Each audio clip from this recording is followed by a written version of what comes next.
Assalamualaikum warahmatullahi wabarakatuh. Saya Abel Duta Wijaya dari PKU 2019 Offering B. Di sini saya akan menjelaskan tentang pengertian kekuatan otot. Pengertian kekuatan otot yaitu kekuatan adalah gaya maksimum yang dapat dihasilkan oleh otot atau sekelompok otot. Kekuatan adalah kemampuan menggerakkan tenaga yang mengatasi beban.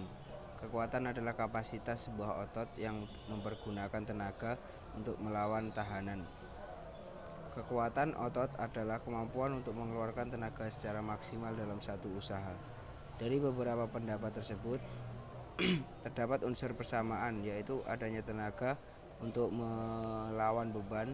Karena itu dapat disimpulkan bahwa yang dimaksud kekuatan adalah kemampuan otot atau sekelompok otot untuk menahan atau melawan beban dalam satu kali repetisi maksimal.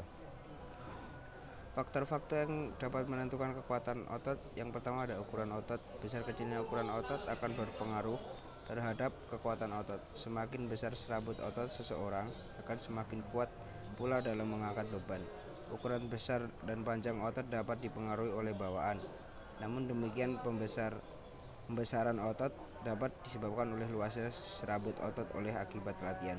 Yang kedua ada jenis kelamin. Latihan kekuatan akan lebih memberi keuntungan pada laki-laki daripada perempuan. Hal ini disebabkan oleh perkembangan otot menurut jenis kelamin. Pada awalnya perkembangan sebelum memasuki masa puber, perkembangan kekuatan otot laki-laki dan wanita sama. Tetapi setelah memasuki masa puber, anak laki-laki mulai memiliki ukuran otot lebih besar dari wanita. Yang ketiga ada umur. Kekuatan otot pada laki-laki mencapai puncak pada umur 20-an dan menurun perlahan-lahan hingga umur 20 tahun atau lebih. Setelah itu tingkat penurunannya menjadi lebih cepat. Namun penurunan ini bisa dihambat jika kekuatan otot selalu dipertahankan dengan latihan. Bahkan jika kita teratur atau kekuatan selalu digunakan, maka kekuatan bisa dipertahankan sampai usia 60-an. Sebagian para juara angkat berat mencapai puncak prestasi pada usia 40-an. Petinju kelas berat George Foreman di tahun 2000-an masih bisa juara tinju kelas berat pada usia lebih dari 40 tahun. Para mekanis masih mampu mempertahankan kekuatan fisiknya hingga usia 60-an. Penelitian terhadap usia 70-98 tahun menunjukkan bahwa latihan beban dapat meningkatkan kekuatan massa otot dan mobilitas. Dan ada lagi macam-macam kekuatan. Ditinjau dari sudut biomekanika, kekuatan dapat dibedakan menjadi dua bagian, yaitu kekuatan dalam dan kekuatan dari luar.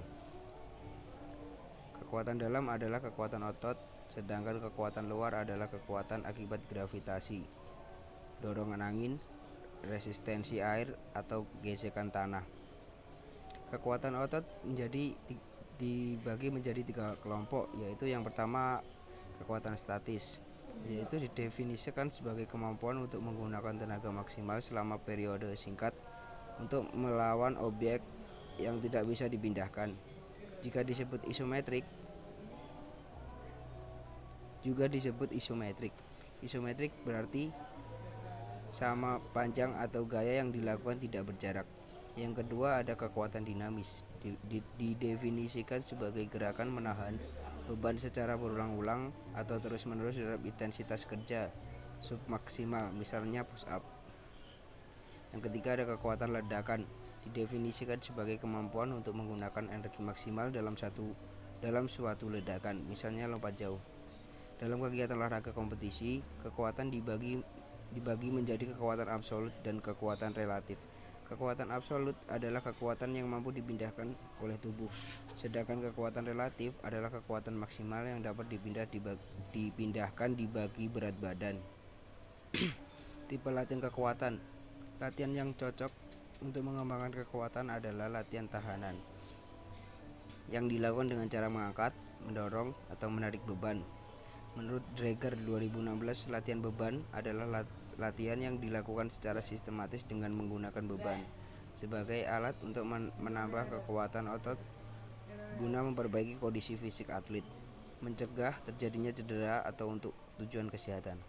Latihan beban dapat digunakan beban berat badan sendiri atau menggunakan beban bebas seperti dumbbell, barbel, atau mesin beban. Latihan dengan beban berat badan sendiri lebih cocok untuk membina daya tahan dan kekuatan otot. Bentuk latihan yang banyak digunakan antara lain adalah chin up, push up, sit up, atau back up. Sedangkan latihan menggunakan beban bebas lebih cocok untuk peserta yang sudah berpengalaman. Latihan beban dengan beban bebas dapat memudahkan atlet untuk mencapai kekuatan otot. Prinsip-prinsip latihan kekuatan. Program latihan beban yang baik harus disusun dengan memperhatikan prinsip-prinsip latihan. Prinsip adalah semacam ketentuan yang harus dipedomani dalam membuat program latihan. Prinsip-prinsip latihan menurut Bompa 1994 yaitu yang pertama ada prinsip beban berlebih atau overload. Prinsip beban berlebih pada dasarnya menekankan beban kerja yang dijalani harus melebihi kemampuan yang dimiliki. Karena itu beban latihan harus mencapai ambang rangsang. Hal ini bertujuan untuk merangsang penyesuaian fisiologi dalam tubuh sehingga akan mendorong peningkatan kemampuan otot. Latihan yang menggunakan beban di bawah atau sama dengan kemampuannya hanya akan menjaga kekuatan otot tetap stabil.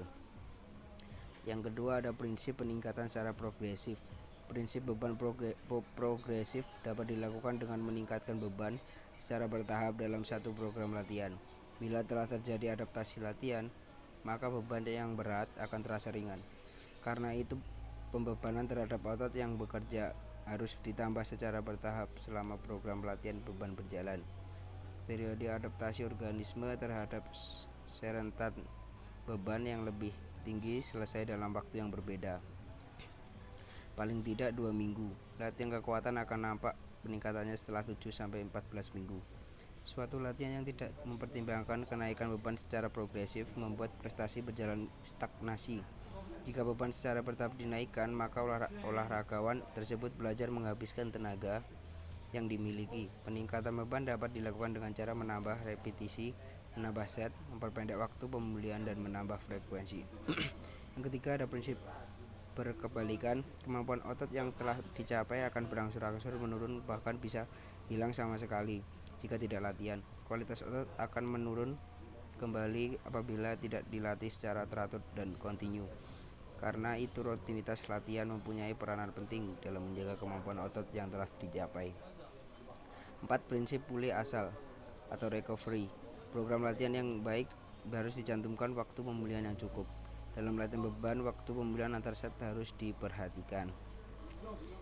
Terus yang ada menyusun program latihan kekuatan. Yang pertama itu menentukan berat badan latihan, repetisi maksimum. Caranya menentukan beban latihan dengan berdasar repetisi maksimum adalah dilakukan dengan mengetahui kemampuan otot untuk melakukan pengulangan maksimum dalam mengangkat beban yang akan digunakan untuk latihan. Fase latihannya yaitu urutannya harus diikuti oleh setiap atlet. Fase latihan harus terdiri dari pemanasan, latihan inti, dan pendinginan. Ada pemanasan, lalu pemanasan dimulai dengan gerakan intensitas ringan, semakin lama semakin berat. Lalu latihan inti. Sebelum latihan inti dilakukan, pastikan beban latihan dipasang sesuai dengan beban yang telah diprogramkan, dan maka dapat ditarik dari kesimpulan sebagai berikut. 1. Latihan yang cocok untuk mengembangkan kekuatan otot adalah latihan beban, yaitu dengan mengangkat, mendorong, dan menarik. Yang kedua adalah latihan didahului dengan pemanasan menyeluruh, kemudian diikuti mengangkat beban ringan. Yang ketiga ada menerapkan prinsip overload. Prinsip ini merupakan prinsip dominan yang akan menentukan hasil latihan. Yang keempat ada agar perkembangan otot tidak berat sebelah, pilihlah latihan dengan memilih gerakan untuk otot agonis dan untuk antagonis. Terima kasih. Wassalamualaikum warahmatullahi wabarakatuh.